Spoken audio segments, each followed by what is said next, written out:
బుల్టెన్లో మరో breaking news చూస్తున్నా. మాజీ మంత్రి పెద్దిరెడ్డికి షాక్ ఇచ్చారు అధికారులు. పెద్దిరెడ్డికి చెందిన అక్రమ ఇసుక డంపును సీజ్ చేశారు. రెడ్డివారిపల్లి సమీపంలోని ఉన్న ఇసుక నిల్వపై అధికారులు కొరడా జులిపించారు. గత ప్రభుత్వ హయాంలో భారీగా నిల్వ ఉంచిన ఇసుకను అధికారులు పరిశీలించారు. 27,472 క్యూబిక్ మీటర్ల ఇసుకను సీజ్ చేశారు. గత ప్రభుత్వ హయాంలో గాలేరు నగరి కాలువ ద్వారా హంద్రినివాకు అనుసంధానం చేసేందుకు పనులు ప్రారంభించారు. ఈ పనులకు అవసరమని భారీగా ఇసుకను తరలించి భారీగా నిల్వ చేసుకున్నారు. దీనిపై ఫిర్యాదులు రావడంతో విచారణకు ఆదేశించారు. అక్రమంగా ఇసుకను నిల్వ ఉంచినట్లు తేలడంతో సీజ్ చేశారు.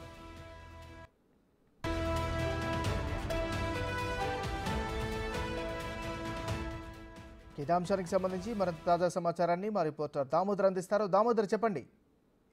ఎంఎన్ఆర్ మాజీ మంత్రి పెద్దిరెడ్డికి సంబంధించిన ఇసుక డంపును అన్నమయ్య జిల్లా పోలీసులు సీజ్ చేశారు. ముఖ్యంగా ఏదైతే గతంలో గాలేరు నగర్ అంద్రి నివాస అనుసంధానం చేస్తున్నామంటే అప్పట్లో పనులు ప్రారంభించారు. గత 6 నెలలుగా ఈ పనులు సాగడం లేదు. అయితే గత 6 నెలల కాలంలో పెద్ద ఎత్తున సమీపంలో ఉన్న నదుల నుంచి పెద్ద ఎత్తున ఇసుకను తమ్మల్లపల్లి సమీపంలోని రెడ్డివారిపల్లి వద్ద డంప్ చేశారు. సుమారు 24,000 క్యూబిక్ మీటర్లు, అంటే ఖచ్చితంగా 30 టన్నుల లారీలు 1000 లారీలు ఇసుక ఉంటుందని పోలీస్ అధికారులు గుర్తించారు. మైన్స్ అధికారులు దీని విలువ బయట మామూలుగా అయితే 30,000 టిప్పర్ ఉంటుంది. అదే బెంగళూరులో అయితే ఒక్కో టిప్పర్ విలువ ₹1,00,000 వరకు పలుకుతుంది. ఈ నేపథ్యంలో సుమారు 30 కోట్ల రూపాయలు విలువైన ఇసుకను అధికారులు సీజ్ చేసినట్టు సమాచారము. ఈ ఇసుకను నేరుగా కర్ణాటక సరిహద్దు ప్రాంతంలోనే తమ్మలపల్లి ఉండడం వల్ల అటు నుంచి అటు బెంగళూరుకు తరలించడానికి అనువుగా ఇక్కడ డంప్ చేశారని కూడా భావిస్తున్నారు. మొత్తం మీద ఈ ఇసుకను ఏదైతే ప్రభుత్వం ఉచిత ఇసుక విధానంలో భాగంగా ఎక్కడెక్కడ ఉన్న డంపులన్నీ గుర్తించి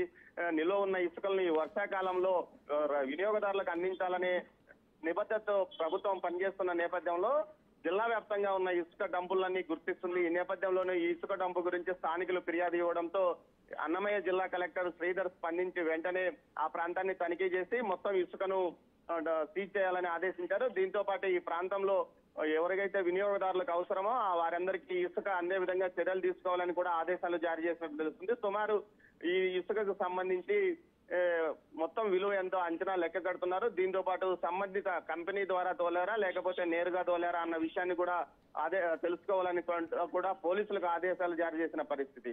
ప్రతిరోజు 100 టిప్పర్ల ద్వారా ఈ ఇసుకను డంప్ చేసినట్లు సమాచారము.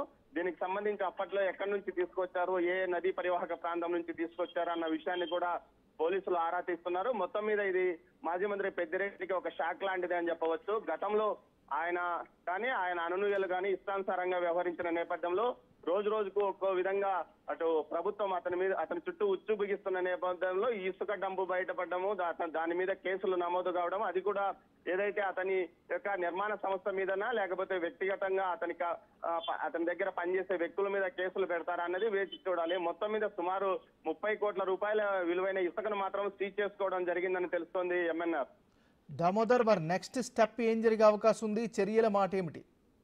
ఖచ్చితంగా 30 కోట్ల రూపాయల ఇసుకను ఒక చోట డంప్ చేయడం, అది కూడా నిర్మాణంలో అసలు పనులే మొదలు పెట్టని కాలువకు సంబంధించి ఇసుకను ఆ విధంగా డంప్ చేయడంతో పాటు ఈ విధంగా ఎందుకు ఇసుకను తీసుకొచ్చారు, అక్రమంగా ఇసుకను నది నుంచి ఎలాంటి అనుమతులు తీసుకున్నారు అన్న విషయం మీద కూడా చర్యలు తీసుకునే అవకాశం ఉంది. అయితే మైనింగ్ శాఖ మంత్రిగా ఉన్నందువల్ల ఆయన చెప్పింది అప్పట్లో జరిగింది. ఈ నేపథ్యంలోనే మైనింగ్ శాఖ అధికారులు ఆయనకు ఎవరైనా సహకరించారా, పెద్ద ఎత్తున నదీ గర్భం నుంచి ఇసుకను ఈ విధంగా ఒక చోట డంప్ చేస్తుంటే అధికారులు ఎందుకు చూసి చూడనట్లు వ్యవహరించారు. ముఖ్యంగా సెబ్ అని ప్రత్యేకంగా ఒక ఏజెన్సీని ఏర్పాటు చేసి వారి ద్వారానే దాడులు చేయించారు. సామాన్యులు ఒక ట్రాక్టర్ ఇసుక తెచ్చుకున్న వారి మీద ఫైన్లు వేశారు. అంతేకాకుండా రాయల్టీ ఏదైతే ఇసుక తరలింపు కానీ మట్టి తరలింపు, గ్రావెల్ తరలింపుకు రాయల్టీ వసూలు చేసే అధికారం చిత్తూరు జిల్లాకు సంబంధించి, అన్నమయ్య జిల్లాకు సంబంధించి మాజీ మంత్రి పెద్దిరెడ్డికి ఆధ్వర్యంలో నడిచింది. ఈ నేపథ్యంలో రాయల్టీ వసూలు చేశారా, ఇంత ఇసుకను వాటికి స్వాధీనం డంప్ చేసినప్పుడు రాయల్టీ ఎవరి పేరుతో తీసుకున్నారు అన్న విషయం మీద కూడా పోలీసులు ఆరాధిస్తున్నారు. దీనికి సంబంధించి సమగ్ర విచారణకు సీఎంఓ కార్యాలయం ఆదేశించినట్టు తెలుస్తుంది. మొత్తం మీద దీనికి సంబంధించి కేసులు నమోదయ్యే అవకాశం ఉంది. మొత్తం ముందుగా ఉన్న ఇసుకను వినియోగదారులకు అవసరమైనంత సరఫరా చేస్తామని స్థానిక మైనింగ్ అధికారులు అంటున్నారు. ఎంఎన్ఆర్. Thank you Damodar.